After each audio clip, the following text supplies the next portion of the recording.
Hi all. Welcome to our channel. Myself Madhavi. Today మనం చెప్పబోయే topic law in ప్రాపర్టీలో doctrine of election. ఇందులో first one వచ్చేసి doctrine of election in India and English లా.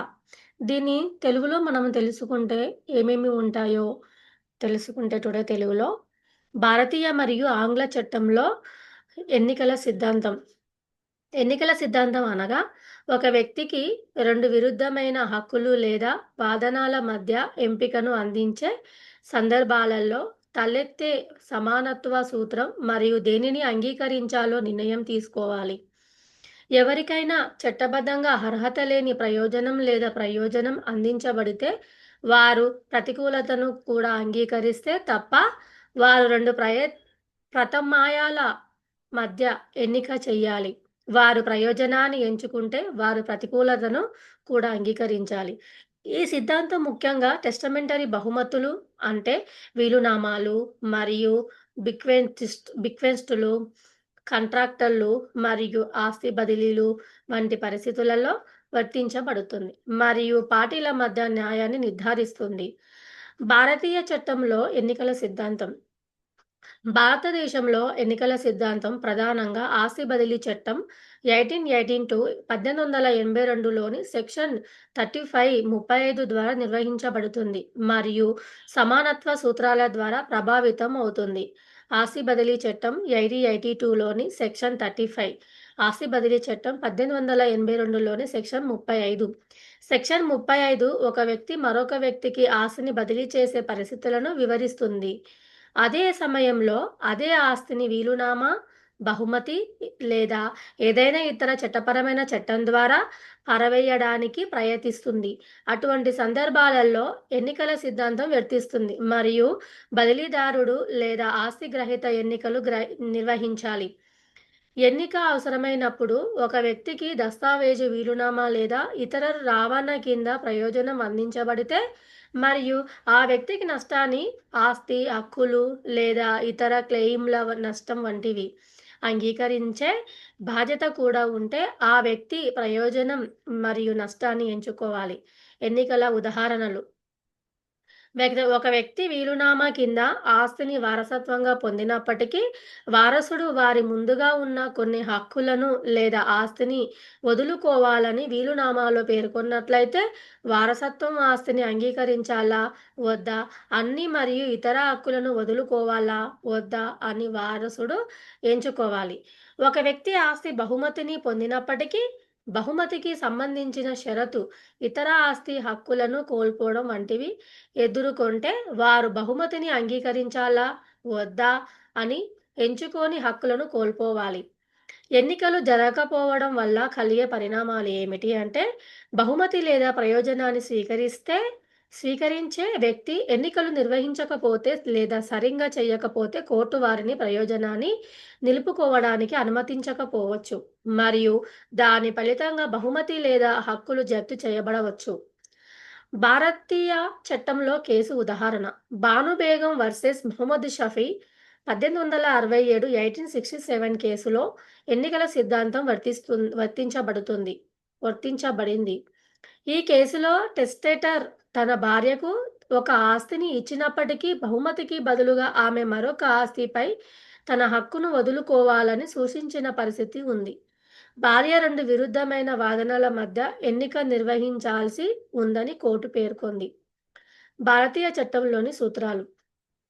ఎన్నికల సూత్రం రెండు పరస్పర ప్రత్యేకమైన సందర్భాలలో ప్రయోజనం మరియు ప్రతికూలత రెండింటిని ఉపయోగించుకోకుండా నిర్ధారిస్తుంది.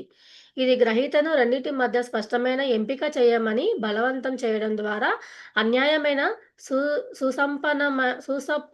సుసంపన్నతను నిరోధిస్తుంది. ఇంగ్లీష్ చట్టంలో ఎన్నికల సిద్ధాంతం.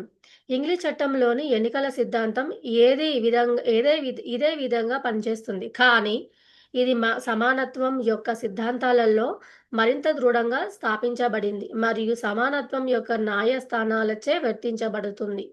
ఇంగ్లీష్ చట్టంలో ఎన్నికల సాధారణ సూత్రం.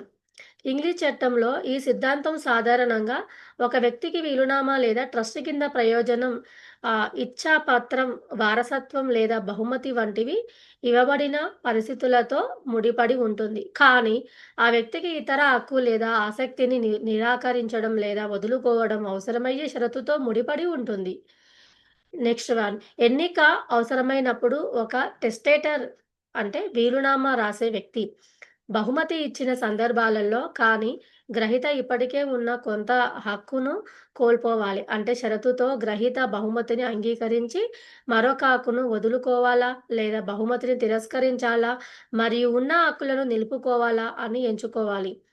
ఇంగ్లీష్ చట్టంలో ఎన్నికల ఉదాహరణలు: షి షరతులతో కూడిన బిక్యూమెంట్, ఒక టెస్టేటర్ ఒక వ్యక్తికి ఆస్తి భాగాన్ని బిక్యూమెంట్ వదిలివేయవచ్చు. కానీ వారు కలిగి ఉన్న ఆస్తికి ఆస్తికి కుటుంబ ఇల్లు వంటివి ఏదైనా దావాను నిరాకరించాలి అని నిర్దేశిస్తాడు.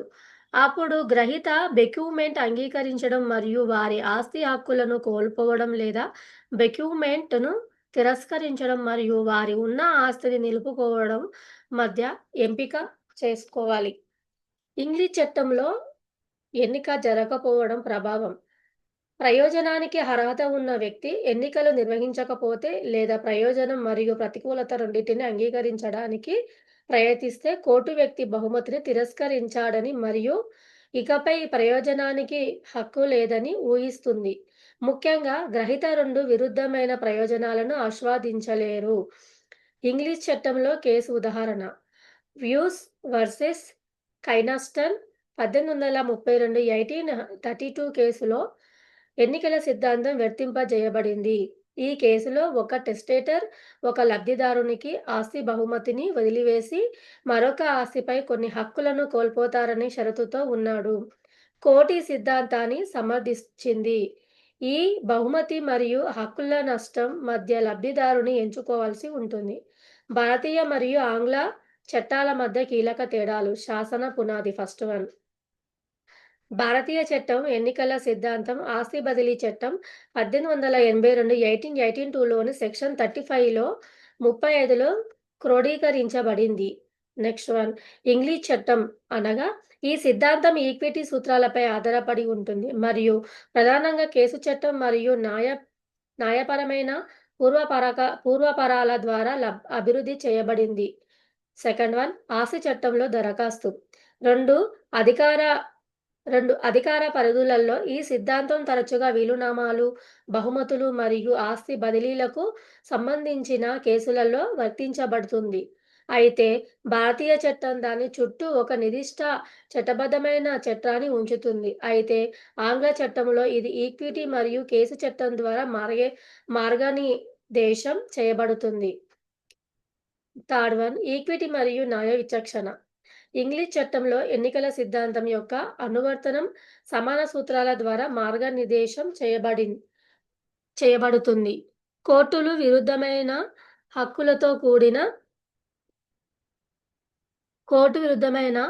హక్కులతో కూడిన సంక్లిష్ట కేసులలో విచక్షణను ఉపయోగిస్తాయి.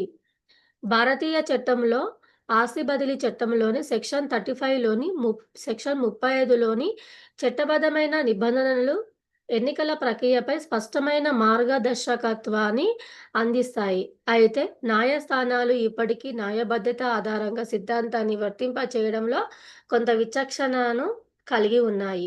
ముగింపు ఏంటి అంటే, భారతీయ మరియు ఇంగ్లీష్ చట్టం రెండింటిలోనూ ఎన్నికల సిద్ధాంతం వ్యక్తులు రెండు విరుద్ధమైన వాదనల మధ్య ఎంచుకోవడానికి బలవంతం చేయడం ద్వారా న్యాయాన్ని నిర్ధారిస్తుంది.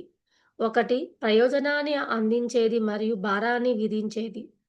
బహుమతి మరియు విరుద్ధమైన భారం రెండింటి నుండి ఒక వ్యక్తి ప్రయోజనం పొందలేడని నిర్ధారించడం ద్వారా ఇది అన్యాయమైన సుసంపన్నతను నిరోధిస్తుంది.